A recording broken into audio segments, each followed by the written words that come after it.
패션의 본고장이라 자부하던 프랑스 파리에서 한 디자이너가 런던 패션쇼 무대에서 공개적으로 굴욕을 당했습니다. 그런데 그 디자이너가 불과 6개월 후 전 세계 패션계를 뒤흔드는 혁명을 일으켰다고 합니다.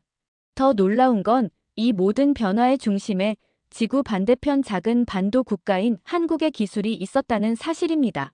밀라노와 파리, 뉴욕이 수백 년간 장악해온 패션 산업의 판도를 단 몇 개월 만에 완전히 뒤바꿔 놓은 충격적인 이야기인데요. 유럽 패션 명가들이 처음엔 동양의 스마트폰 회사가 패션을 안다고 라며 코웃음을 쳤지만 지금은 그들 모두가 이 기술을 간절히 원하고 있다고 합니다.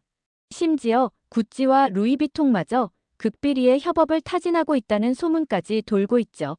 세계 3대 패션 위크를 주름잡던 서구 브랜드들이 왜 갑자기 한국 기술에 무릎을 꿇었을까요? 그리고 한 프랑스 디자이너는 어떻게 패션계의 웃음거리에서 혁신의 아이콘으로 180도 변신할 수 있었을까요? 그 놀라운 이야기를 지금 시작합니다. 그 전에 잠깐 구독과 좋아요를 눌러주시면 영상 제작에 아주 큰 힘이 됩니다. 저는 클레르 바투라고 합니다. 파리에서 나고 자란 패션 디자이너죠. 제가 운영하는 브랜드가 있어요. 그런데 지난 6월 런던에서 열린 AI 패션쇼에서 정말 치욕적인 일을 당했습니다. 저희 브랜드가 선보인 AI 기술이 너무 구식이라는 혹평을 받았거든요. 관객들이 웃더라고요. 아직도 그 순간이 생생해요. 그때 한 기자가 저에게 물었습니다.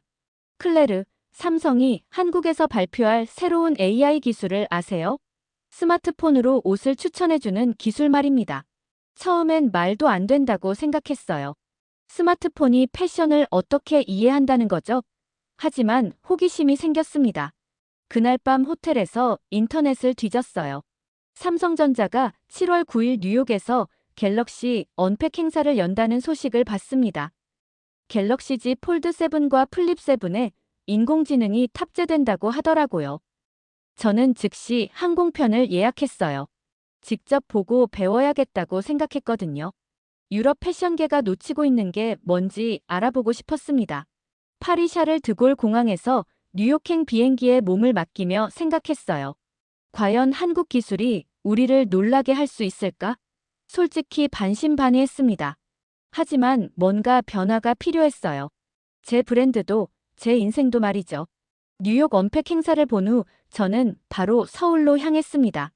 한국의 기술력을 더 깊이 경험해보고 싶었거든요. 인천공항에서 서울로 향하는 공항철도 안에서 이미 놀랐어요. 모든 게 디지털화되어 있었습니다.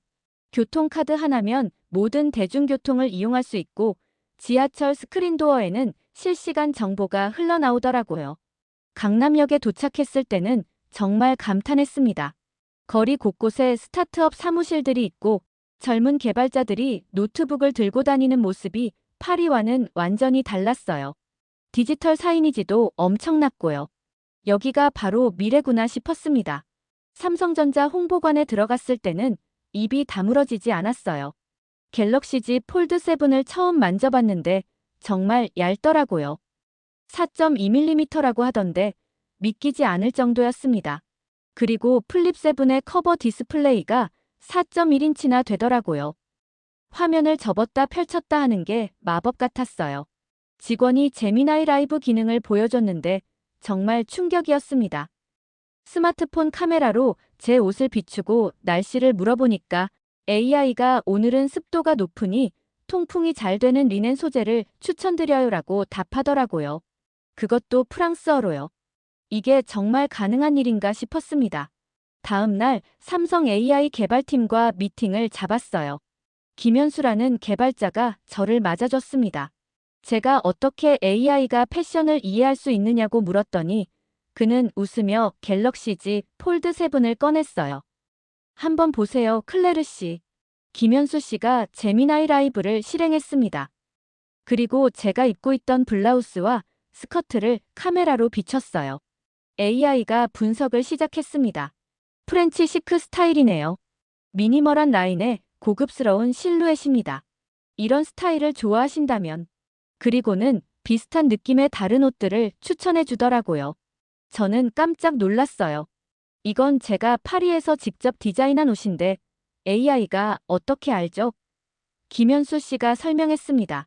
제미나이는 다중 언어 학습 능력이 있고 전 세계 패션 데이터를 분석할 수 있거든요.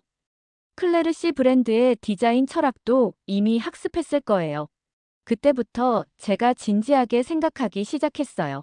이 기술을 제 브랜드에 적용할 수 있다면 고객들이 매장에 오지 않아도 스마트폰으로 자신에게 어울리는 옷을 찾을 수 있다면 패션 산업 전체가 바뀔 수 있겠다는 생각이 들었습니다.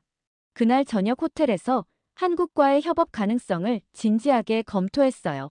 사흘째 되는 날 삼성 연구소에서 더 놀라운 걸 봤습니다. 갤럭시 Z 플립 7의 플렉스 모드였어요. 스마트폰을 반으로 접으면 위쪽 화면에는 카메라 뷰가, 아래쪽에는 AI 대화창이 나타나더라고요. 정말 신기했습니다. 연구원이 시연을 해줬어요. 플립 7을 테이블에 세워두고 옷장 앞에서 오늘 데이트할 건데 뭘 입을까라고 물었습니다. AI가 날씨와 시간, 장소를 고려해서 실시간으로 조언해 주더라고요. 저녁 시간이고 비가 올 예정이니 우아하면서도 실용적인 원피스에 가벼운 재킷을 추천합니다라고 말이죠. 저는 입이 벌어졌어요. 이건 단순한 스마트폰이 아니라 개인 스타일리스트였습니다. 제가 이 기술이 상용화되면 패션 컨설턴트들이 일자리를 잃는 거 아니냐고 물었더니 연구원이 고개를 저었어요. 오히려 더 많은 사람들이 패션에 관심을 갖게 될 거예요. AI는 도구일 뿐, 진짜 센스는 여전히 인간의 몫이죠. 그 말이 맞더라고요. AI가 추천해주는 건 기본적인 매칭이고, 거기에 개성을 더하는 건 사람의 역할이었습니다. 저는 그날부로 서울에 임시 사무실을 차리기로 결정했어요. 이 기술을 제대로 배우고 싶었거든요. 서울에서 지낸 지 일주일째, 저는 어머니를 떠올렸습니다. 어릴 때 어머니가 제게 옷을 골라주시면서 하셨던 말씀이요.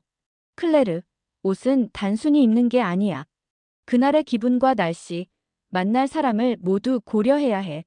그때는 이해하지 못했는데 지금 보니 AI도 똑같은 일을 하고 있었어요. 김현수 씨와 다시 만나서 이야기했습니다. 한국의 기술이 특별한 이유가 뭘까요? 그가 웃으며 답했어요. 저희는 기술을 위한 기술을 만들지 않아요. 사람의 감정과 상황을 이해하려고 노력하죠. 갤럭시 AI의 UI UX도 한국 특유의 섬세함이 들어가 있거든요. 정말 그랬어요. 서구의 AI는 차갑고 기계적이었는데 삼성의 AI는 따뜻했습니다. 예를 들어 비 오는 날 우울한 표정으로 거울을 보면 오늘 같은 날에는 밝은색 옷이 기분을 좋게 해줄 거예요 라고 조언해 주더라고요. 단순한 기능이 아니라 감정을 읽는 기술이었습니다. 드디어 제 브랜드와 삼성의 협업 프로젝트가 시작됐어요. 제가 가진 패션 데이터를 갤럭시 AI에 학습시키는 작업이었습니다. 프랑스 여성들의 라이프 스타일과 선호도, 체형별 맞춤 정보까지 모든 걸 입력했어요. AI가 점점 똑똑해지는 모습을 보니 신기했습니다. 마치 제 분신이 탄생하는 것 같았어요. 2달 후 서울 패션 위크에서 저희 첫 AI 연동 패션쇼를 열었습니다. 정말 떨렸어요. 한국 관객들 앞에서 프랑스 디자이너가 과연 인정받을 수 있을까? 하지만 확신이 있었습니다. 이 기술은 정말 혁신적이었거든요. 런웨이가 시작됐습니다. 모델이 갤럭시 Z 플립 7을 들고 나왔어요. 스마트폰을 펼치자 커다란 스크린에 AI 분석 결과가 실시간으로 나타났습니다. 이 모델의 체형과 피부톤에는 이런 스타일이 어울립니다. 관객들이 환호했어요. 더 놀라운 건 관객 참여였습니다. 좌석에 앉은 분들이 각자의 갤럭시 스마트폰으로 셀카를 찍으면 AI가 즉시 그 사람에게 어울리는 룩을 추천해줬어요. 한 아주머니가 와, 정말 신기하다. 이런 옷이 나한테 어울린다고 라며 놀라워 하시더라고요. 쇼가 끝나고 기자들이 몰려들었습니다. 프랑스 디자이너가 한국 기술과 협업한 소감이 어떠세요? 저는 자신 있게 답했어요. 패션의 미래를 봤습니다. 기술이 인간의 개성을 억누르는 게 아니라 오히려 각자의 매력을 더 잘 발견하게 해주더라고요. 그날 저는 정말 뿌듯했습니다. 한국에서 새로운 꿈을 키우고 있다는 생각이 들었어요. 패션쇼 성공에 들떠있던 저에게 특별한 피드백이 왔습니다. 휠체어를 이용하시는 고객분이 메시지를 보내주셨어요. 클레르 씨, 저 같은 사람도 이제 멋진 옷을 골라 입을 수 있게 됐네요. AI가 제 상황을 고려해서 옷을 추천해주니까 정말 고마워요. 그 순간 저는 깨달았습니다. 이 기술의 진짜 가치를 말이죠. 패션은 누구나 누릴 권리인데 지금까지는 특정 계층만 접근할 수 있었거든요. 하지만 AI 덕분에 장애가 있거나 나이가 많아도 경제적 여건이 어려워도 누구나 자신만의 스타일을 찾을 수 있게 됐어요.